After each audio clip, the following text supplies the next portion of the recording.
শিশুরা বড় পবিত্র হয়, শিশুদের মন অনেক নিষ্পাপ হয়। আর সেই নিষ্পাপ মনকে যখন কেউ ভারাক্রান্ত করে, তার ফলটা কি হয় সেটা আমরা রিসেন্টলি দেখলাম। আমরা ছোটো থেকে বলতে শুনতাম যে শিশু মনের মধ্যে নারায়ণের বাস, ওরা খারাপ ভাবতে পারে না, খারাপ করতে পারে না। কিন্তু আমরা যারা নিজেদেরকে ম্যাচিউর পারসন বলে ক্লেম করি, এই সমাজ একটি ক্লাস 7-এর বাচ্চা, যার বয়স বড় জোর 12 কি 13, তাকে কি করা হলো? অকালে তার জীবনটাকে শেষ করে দেওয়া হলো। হ্যাঁ, আমি কথা বলছি ক্লাস 7-এর সেই স্কুল পড়ুয়া ছেলেটির ব্যাপারে, যেটা আপনারা সকলেই হয়তো ইতিমধ্যে জেনে গেছেন। পরশু রাত্রে তখন ডিনার করব ভাবছি, তখন আমার দাদা এই খবরটা আমাকে হোয়াটসঅ্যাপে পাঠায় এবং বাচ্চাটার ছবিটা দেখে এবং পুরো খবরটা জেনে মানে আমি এতটা আপসেট হয়েছিলাম। আমার সেদিন রাত্রে তো ডিনার করিনি, কাল থেকে আমি না সত্যি কথা বলতে কিছু খেতে পারছি না, কারণ বাচ্চাটার ওই চোখ দুটো দেখে। চরম নিষ্পাপ একটা বাচ্চা, প্রচণ্ড নিষ্পাপ বাচ্চা, দেখলেই বোঝা যাচ্ছে একটা চোখ, মানুষের চোখ তো কথা বলে। আর যখন এই খবরটা পড়ছে, কাল যখন সিসিটিভি ফুটেজটা দেখছি, বিশ্বাস করুন মনটা যেন ভেঙে যাচ্ছে, কারণ আমি একটা মা, আমার একটি সন্তান রয়েছে। ব্যাপারটা কি হয়েছিল? একটা বাচ্চা বাড়ি ফিরছিল বা কোথাও যাচ্ছিল সাইকেলে করে, আমাদের যে মুদিখানাগুলো হয় বাড়ির পাশাপাশি সেরকম একটি দোকান ছিল, সেখানে বাচ্চাটি দেখে মুদিখানার বাইরে একটা কুরকুরের প্যাকেট পড়ে আছে।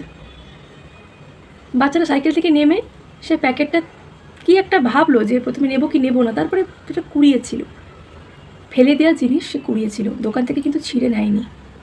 কিন্তু দোকানদার একজন সিভিক ভলেন্টিয়ার, সেই লোকটি কী করলো, সেই বাচ্চাটিকে ভরা বাজারে তাকে চেজ করলো, তাকে সকলের সামনে কান ধরে উঠবোস করালো, তাকে চোর অপবাদ দিল, আরও কী কী বলেছে তা আমরা তো সেখানে উপস্থিত থাকিনি, যেটুকু আমরা মিডিয়ার মাধ্যমে জানছি সেটুকুই মানে বলতে পারছি আপনাদেরকে।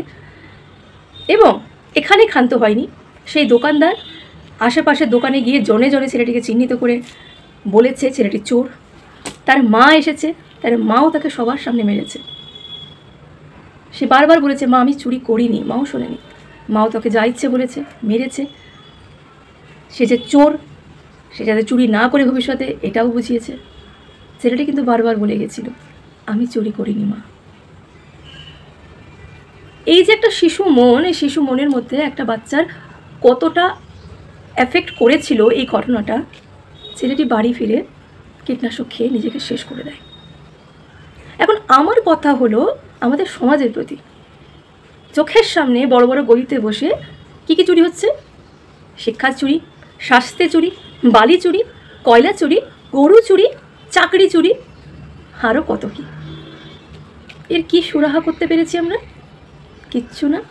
যে মানুষগুলো এই চুরির সঙ্গে যুক্ত, তাদের সামনে গিয়ে গলা উঁচু করে বলতে পেরেছে এই তুই চোর, তোর এই গতিতে বসার কোনো যোগ্যতা নেই, পারিনি। কেন বলুন তো? তারা সমাজের উঁচু তলায় থাকে, তারা দামি কাপড় পরে, দামি বাড়িতে থাকে, দামি গাড়িতে নিয়ে চড়ে। আর আমাদের সবসময় লক্ষ্য কোনখানটা বলুন তো? ওই নরম মাটি, শক্তের ভক্ত, নরমের চোর। গরিবের ছেলে, জামা কাপড় সাধারণ, গরিবের ছেলেকে চোর বলা যায়। এটাই যদি কোনো একটা ভদ্রলোকের, ওই সকল ভদ্রলোক আর কি, সকল ভদ্রলোকের ছেলে হতো, দামি গাড়ি চড়তো, তাকে বলতে পারতো ওই সিভিক ভলেন্টিয়ার তুই চোর? বলতে পারতো না। কারণ আমাদের সমাজ আজকে উলঙ্গ হয়ে গেছে। বাচ্চাটি যখন মাকে চিরকুটে লিখে গেল মা বিশ্বাস করো আমি কুরকুরের প্যাকেট চুরি করিনি, সেই লেখাটা আজকে আমাদের গোটা সমাজটাকে উলঙ্গ করে দিল। আরও একটা কথা আমার বলতে ইচ্ছে না করলে বলতে বাধ্য হচ্ছি, স্পেশালি মায়েদের জন্য। আমরা মায়েরা সন্তান অন্যায় করলে বকি, ছোটোখাটো অন্যায় করলেও বকি, কারণ আমরা মনে করি ছোটো অন্যায় করলেও তাকে শাসন করা উচিত, কারণ যাতে করে ভবিষ্যতে সে এর থেকে কোনো বড় অপরাধ না করে, সেটা ভালো জিনিস। কিন্তু আমার সন্তান কী রকম সেটা আমি কিন্তু খুব ভালো জানবো, তাই না? আমার ছেলেকে কেউ চোর বলে দিলে আমাকে যে চোর মানতে হবে সেটা কিন্তু না, কারণ আমি তো জানি আমার ছেলে কীরকম, তাই তাই ভরা বাজারে মায়েরও বোধহয় সকলের সামনে ওইভাবে মারাটা বা তাকে তিরস্কার করাটা উচিত হয়নি। বাচ্চা ছেলেটিকে যখন দোকানদার এত কিছু করেছে, সেইটা যতটা না তার কষ্ট হয়েছে, সবথেকে বেশি কষ্ট হয় আমাদের কোথায় জানেন? যখন আমাদের সবথেকে কাছের লোক আমাদের ভুল বোঝে। সেই জায়গায় যদি মা তাকে সান্ত্বনা দিত, বা তার পাশে, সান্ত্বনা বলাটা ভুল হচ্ছে আমার, তার পাশে এসে দাঁড়াতো যে না আমার ছেলে এরকম করতে পারে না, ছেলেটার এইখানটায় বোধহয় একটু টলে পড়তো। কিন্তু সে দেখলো মাও তাকে বিশ্বাস করে না। আমাদের বোধহয় বাবা মাদের একটু উচিত নিজের ছেলেকেও বিশ্বাস করা মাঝে মাঝে। আজকে তারা সন্তানহারা হলো, কতটা কষ্ট বুকে বয়ে নিয়ে যেতে হবে সেটা ভাবলেই আমি শিউরে উঠছি। ওই যে ছোট্ট লেখাটা, মানে আমরা বাইরের মানুষ, তাও যখনই পড়ছি ওই লেখাটা, আমি ভীষণ ইমোশনাল মানুষ, আমি কেঁদে ফেলেছি লিটারেলি। মানে কারণ আমরা দেখি না যারা চোর হয়, প্রকৃত অর্থে চোর, ওদের গায়ের চামড়া প্রচুর মোটা হয়, হয়তো কোটি কোটি টাকা মানুষের কাছ থেকে কুক্ষিগত করেছে, ওদের ব্যাপারটা আলাদা, ওদেরকে চোর বলুন, ওদের গায়ে লাগে না। কিন্তু যারা প্রকৃত অর্থে চোর নয়, তাদেরকে চোর বললে তাদের কতটা সেন্টিমেন্টে লাগে সেটা ভাবার বিষয়। আর আমাদের এই যে আত্মতৃপ্তি হয় মাঝে মাঝে, কীভাবে না, আমরা বড় বড় চোরদের ধরতে পারি না, তো এই যে মাঝে মাঝে এই ছোটোখাটো একটু ধরে ফেলি না, তারপরে সোশ্যাল মিডিয়ায় মানে ফলো আপ করি, বড় বড় লেখা দিয়ে, ভাষণ দিয়ে, আমরা এই করেছি, সেই করেছি, এই ধরেছি।